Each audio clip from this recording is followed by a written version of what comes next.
Matt, take your pick about all of the reasons why Australia got it right, because whether Stan secretly hoped he'd be one of the 24 or all the rest, who knows, right? But all that's behind us. But again, this idea, Australians decided to double down on the Jacinta Price version of things, rather than let's deal with everything by dealing with 1770, let's deal with it by postcode. That's what Australians clearly agreed with. That was the campaign that was before us. But then, Grant, in literally his lecture, don't you love this? Australians have said no to being lectured to, so a guy literally lectures you at the Australian National University, but who cares, right? He doesn't have to go for election anytime soon. He wanted a wilder pitch for the Voice, that it was even bigger than the moderate proposal being put before us. Yeah, well, surprise, surprise, the details come out now, Paul, and obviously Stan Grant and many others are going through a period of mourning here. They're going through the 7 stages of grief. I'm sure we'll all be very relieved when they finally get to the stage of acceptance, accepting the will of the Australian people, because the Australian people voted to unify. They voted for the fact that we are one people, we are one country, and we don't want to divide ourselves. It was an extremely positive and unifying message where 60% of people thought that way. The loss for the No campaign was actually the 6th highest no vote in a constitutional referenda since our federation in 1901. That was 45 different referenda, and it's the 6th lowest vote.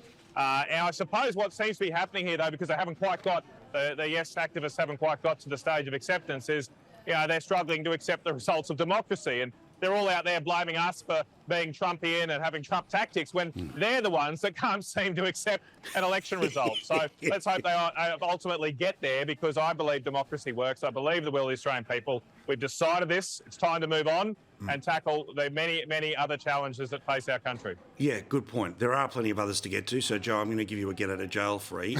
Helpful and unhelpful was Stan Grant in the past couple of days?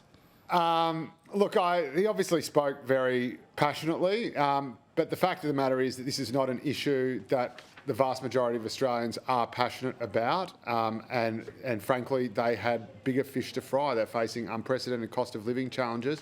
So the idea that you should browbeat them and say this is actually something incredibly important that you haven't thought about at all, but you've just got to go and vote for it, even though we haven't really given you the detail. I mean, that sounds to me like a political suicide note. I can't really imagine much of the Yes campaign being worse and then let's than it was. Driving it through. That sounds like a template for it. Yeah, let's pretend that there's no white poor people. Let's not pretend, all of that stuff that's all ingrained. Yeah, like the truth is, he's right that Jacinta Price is an incredible campaigner, an incredibly effective communicator. And again, that was part of what... So don't canner, learn from But this is the thing, where was our Jacinta Price? We had Jacinta Price saying, it's okay, Australia, you're not racist. And you've got Marsha Langton saying, Australia, you dirty bunch of racists. Correct. Who do you reckon they're going to vote for? All right, let's move on. Someone at Qantas needs to grab anyone who speaks to the press and tell them whatever they were planning to say, shush, right? Shush. Why? Because... Qantas people are now starting to say that despite the fact that they made $2 billion in profit, they need to cut the salary of workers to be able to keep the business afloat. Now, Joe, you and I are not known for a great business brain. There'll be people watching us right now who can, 4D chess while you and I are playing Connect 4.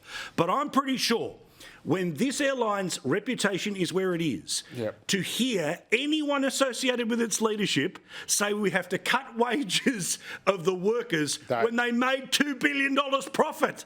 Are you familiar with the screamer pillar from The Simpsons, which is a particular breed of caterpillar that wants to die? It wants to make itself extinct.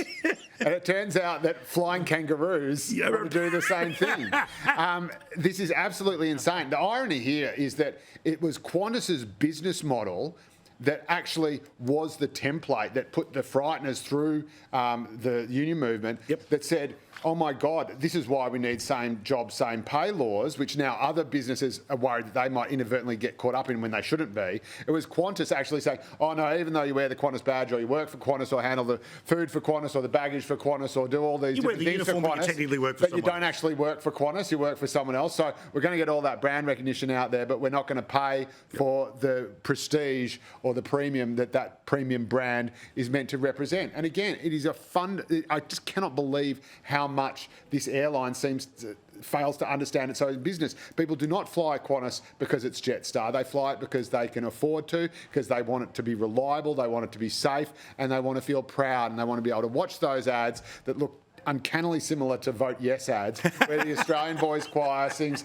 I've been to cities that never close down, but Australia is the greatest country on earth. And think, and I fly with the national carrier, not Jetstar. Yeah. And the problem is, I think that over time, and he must have held out for a long time, but Alan Joyce, who of course came over from Jetstar, ended up running Qantas just the same.